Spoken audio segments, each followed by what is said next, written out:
Welcome back. You're watching Politically Correct here on TVC again. My name is Leangari, and with me in studio is political analyst Martin Olo. Of course, before we took a break, we were talking about matters, education. We looked at healthcare and many other issues. But I want us right now to look at matters regarding land. Do you think the government has adequately addressed, the structural challenges that affect the tenure, the land tenure systems in our country? I think that from the Constitution, the passage of the Constitution, we do have a framework around which issues of land should be structured. When you look at Chapter 5, looking at land and environment issues and looking at the various descriptions of land, whether it's private, public, or communal, community land, and the management of this, the creation of the National Land Commission, and the relationship with the Ministry of Lands. The challenge is leadership, the challenge is interpretation, and the challenge is also a Kenyan problem where people exercise their mandates as if exclusively, as if independent of each other, when all you need to do is collaborate and be interdependent. So there are challenges there, and there is a lot that can be done in terms of ensuring that the public land is managed better, especially in the counties and at national government level. And to that extent, I think there's a lot of work that National Land Commission needs to do to get it to that level. But from the executive side of it, I think there's a lot of effort to give people title deeds. The government has such an ambitious program of giving 5 million titles. Some of that is working out well. But the major issues lying behind land reforms revolve around issues of community land. That's why the issue of the community land bill. We've had issues to do with land for quite a while. Do you think the government is lagging, or rather dragging its foot in dealing with these particular land issues in our country?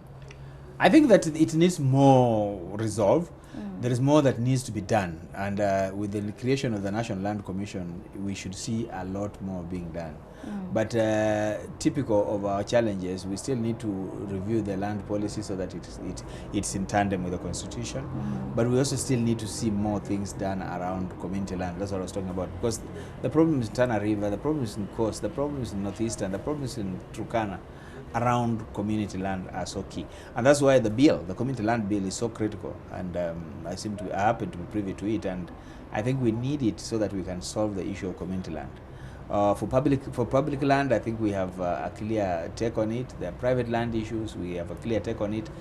The issue of land tenure, or the issue of land regimes, I think that has been resolved by the Constitution and has been resolved by some of the laws. What is now difficult is the management of the reforms, the actual implementation of these reforms, and the attitudes of the people behind this, the staff and so on. And sometimes with the attitudes that are not right, it doesn't matter what kind of reforms you're pursuing. Thinking about the president's address yesterday, of course he touched on some of the key issues that I would think a normal Kenyan wanted to hear. Issues to do with land, education, healthcare, but most of all corruption. Do you think the president adequately addressed the issue on corruption? Because it's really been a thorny issue in our country. Of course, many Kenyans are asking themselves questions of, what kind of leaders are these we elected? I mean, they're using taxpayers' money to benefit themselves. That's for some of them, not all of them. But do you think he adequately addressed the issue of corruption? And do you also think that there are some issues that he left out in his address yesterday? There are issues that I think that we need to play up.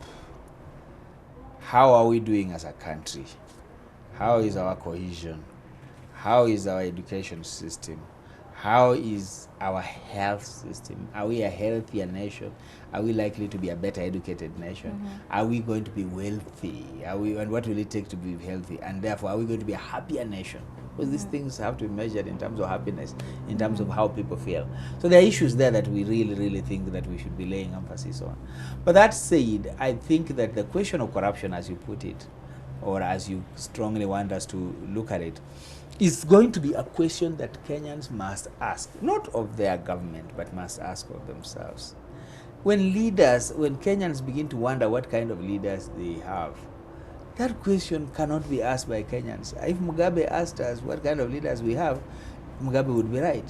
But as a Kenyan, you are responsible for the quality of leaders we have. You elected them. and you are the one who cheers them, and you are the one who then acknowledges when they give you their money and so on. When you see politicians dishing out money and acting rich, where on earth do you think they get this money from?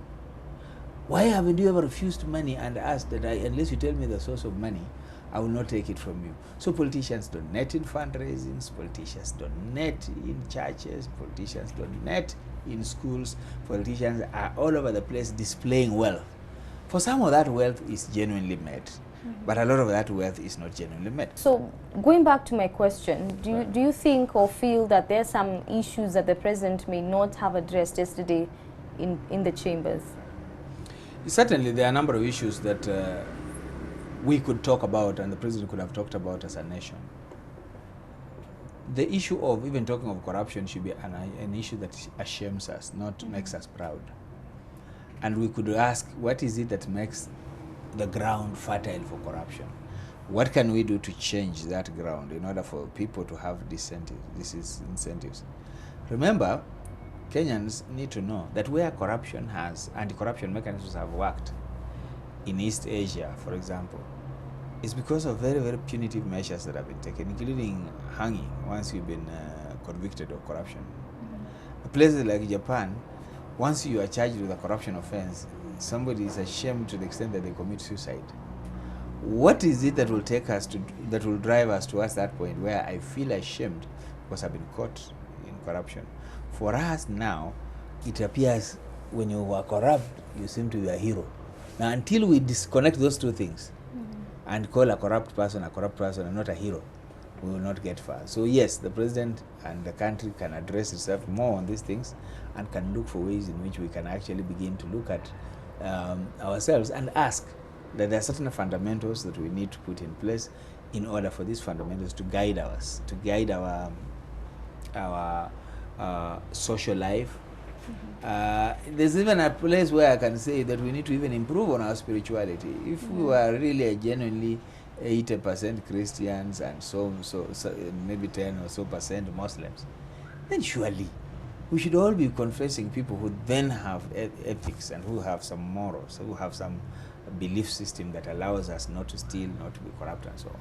So we do have work to do, and I think he should have challenged the churches more, he should have challenged schools more, and he should have challenged us in all our respective areas of life to do what it takes to ensure that corruption is lessened, including the media. Well, I want us to look at matters ICC. We just move away from the presidential address yesterday. I want us to look at matters ICC. Do you think that the Deputy President, William Ruto, has a case to answer? I think that on 5th, the court will rule that he has a case to answer. The reason being that if the other side have not said much, then in order to bring out the truth and for the interest of justice, it's important that the court says, let us hear the other side's case.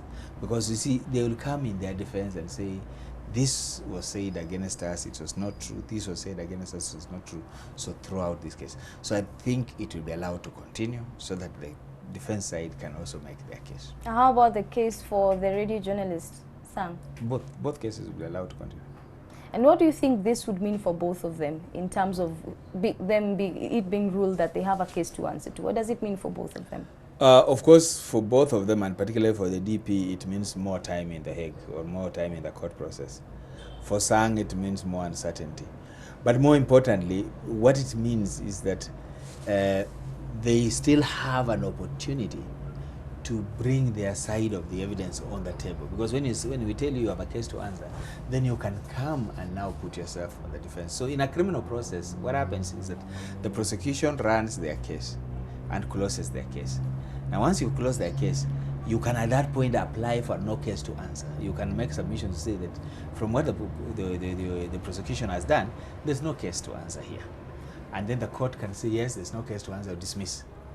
But if they say, yes, there's a case to answer, then they tell you, now you take to the witness box, give your own evidence in your own case. evidence, or bring us other witnesses you think who can give evidence in your case, and that can happen. So the whole thing is to allow you to bring out the side. In other words, to balance the scale of justice, because the scale of justice has two sides. You're prosecuted, you can declare no case, or you can say, let us now have a case to answer, so that we can also hear the weight of the evidence on that side. So once we put it together, the judge will say, I believe the guys who think nothing happened, or I believe the guys who say something happened. Okay. Now, what does it mean for if the Deputy President William Ruto is freed or not freed? What does it mean both ways for the Jubilee coalition? You see, for the Jubilee coalition, the earlier he's freed, the better for them. They can plan campaigns. He can stamp the campaigns, and then he can do the thing he knows how to do. I mean, the man has energy. You would love to have the man on your side. He campaigns 24/7. He knows how to deploy his resources. Uhuru needs him for his campaigns. So the earlier ICC releases him, the better.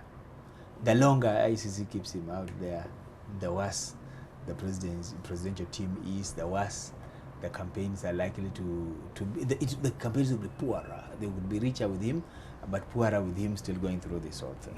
There are those who have speculated that, either way there's a problem, but the point I want to make is that I think we've had the president and the deputy want to work together. But for them to work together, then they need to make sure that if this ICC were to go, that gives them room to work together. But if ICC is still around, it delays him from being available to work for him. Thank you so much for coming. Karibu, Leah. It's always my pleasure. And it's always good to have you in our studios. Thank you for watching. You've been watching Politically Correct here on TVC. Of course, there are very many issues. Our political analyst here, Martin Olo, has helped us to go through, as you have had some of the issues we've highlighted, from the presidential address yesterday to the ICC matters.